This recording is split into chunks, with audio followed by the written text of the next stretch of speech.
Hi guys, my name is Marisol and welcome back to my channel. If you are new to my channel, then go ahead and click the subscribe button and the little bell button next to it so you can get notified every time I post a new video. If you guys remember or have seen one of my previous videos, you would know that about a month and a half ago my son was hospitalized. And today I'm basically just gonna give you guys an update and update you guys on his health and how he's doing now. For those of you who haven't seen the video, then I'm gonna leave it linked down in the description below so you guys could go watch that first and understand more about what I'm talking about. But basically about a month and a half ago, my son started getting these random dots and bruises all over his body, so I was concerned.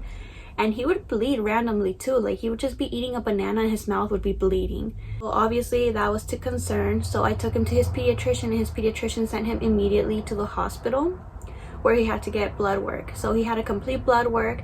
He got like 6 tubes of blood taken out. Basically his platelet levels were so beyond low, like fatally low. The normal amount of platelets for a child should be 150,000 platelets in his blood. He only had 5,000 platelets, which is severely low, and it could be very fatal if he has an injury. Basically platelets are what clump up together, and if you cut yourself or you hurt yourself, the platelets are what stop you from bleeding. But if you don't have your platelets, then basically you just overbleed and you could possibly die, which is why he had to be admitted into the hospital right away for a few days, where he had a blood transfusion, which is an IVIG, and it's the clear part of the blood, and basically that helped him stop the killing of his platelets, if that makes any sense. I'm gonna update you guys because obviously he did come out of the hospital after a few days. His platelets were a little bit higher. They were still low, but they were high enough to come out.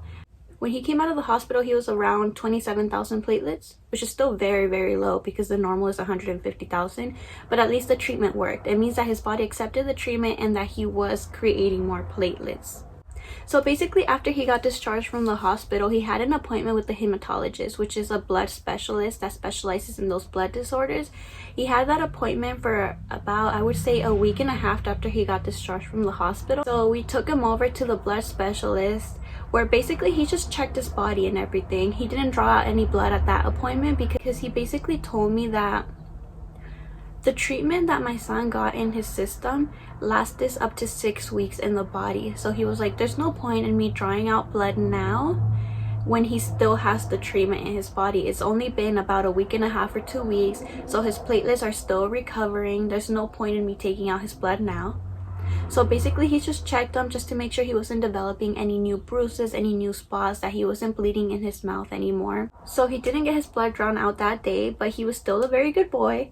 So he was given 2 toys. I don't know why, but I guess they give toys there, and my son was so happy. He got this like little wooden set of like wooden cars, and it's like a little car wash from Melissa and Doug. And then he also got this like big box of like 4 big old trucks, and he was just having so much fun. He was so happy. He came out of his appointment being like, bye doctor, bye doctor, bye doctor.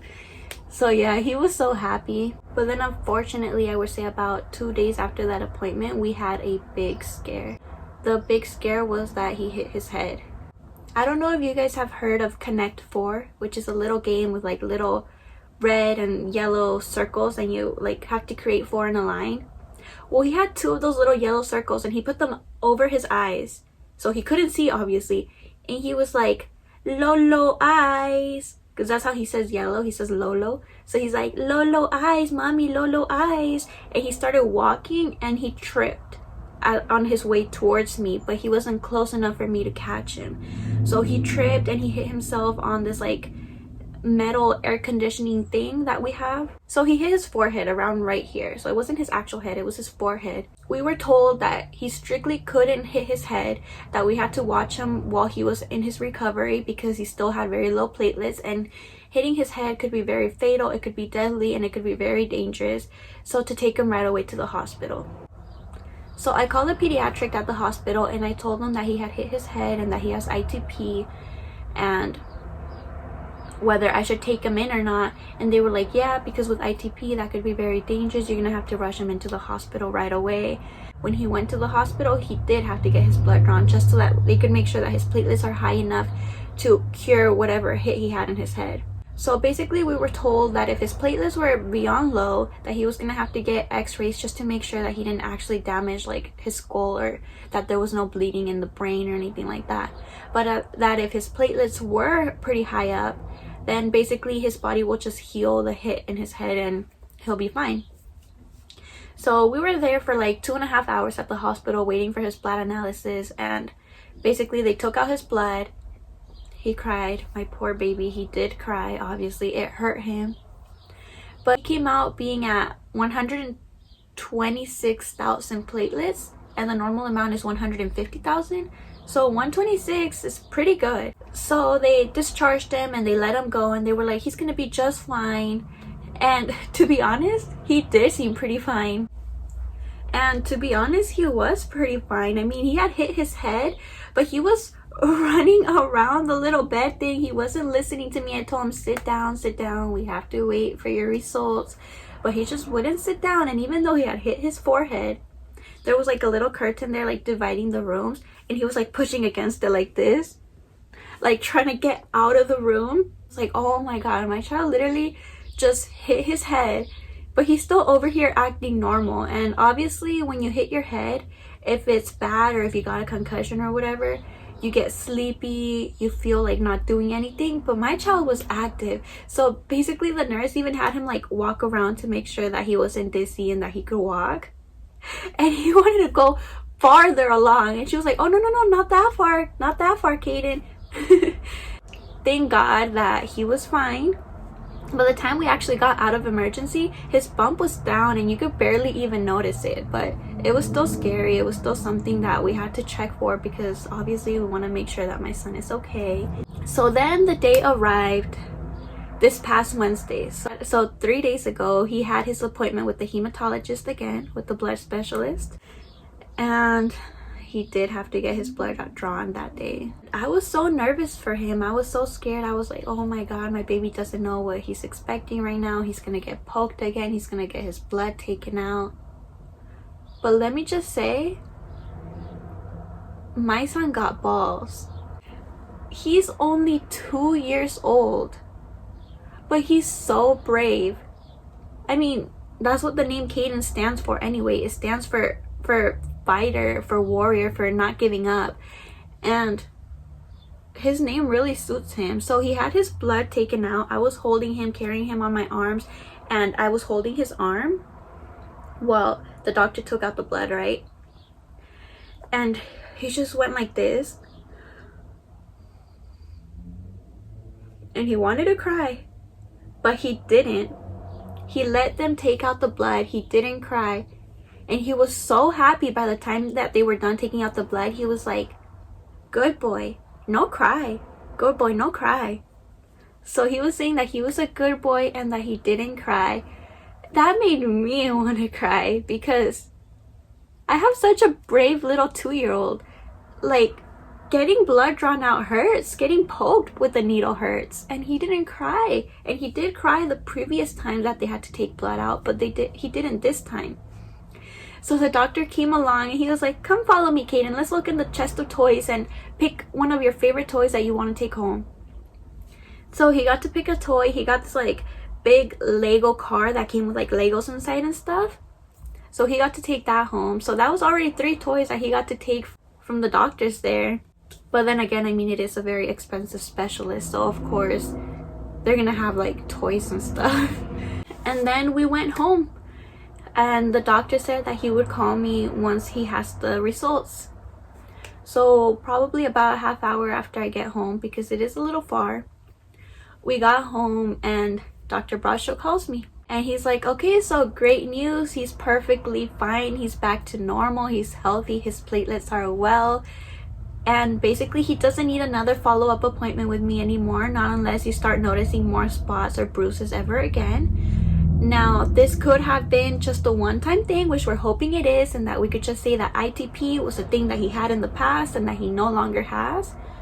But unfortunately, we can't decide that until we see in the future whether he develops those spots or dots ever again. We're hoping he doesn't, because in most cases, little kids don't have that as a chronic thing, but it could be. But again, it's more common in girls than it is in boys. So basically he might just end up being perfectly fine. In case he ever does develop any more of those petechial dots or bruises, then give me a call and we'll give him a checkout. If his platelets are low again, he might need another blood transfusion, but for now he's fine. Only time will tell. We'll continue having ITP as a chronic thing or if it was just a one-time thing. But as for now, I literally want to cry because I feel so happy and so blessed to know that my son is healthy again and that he's fine.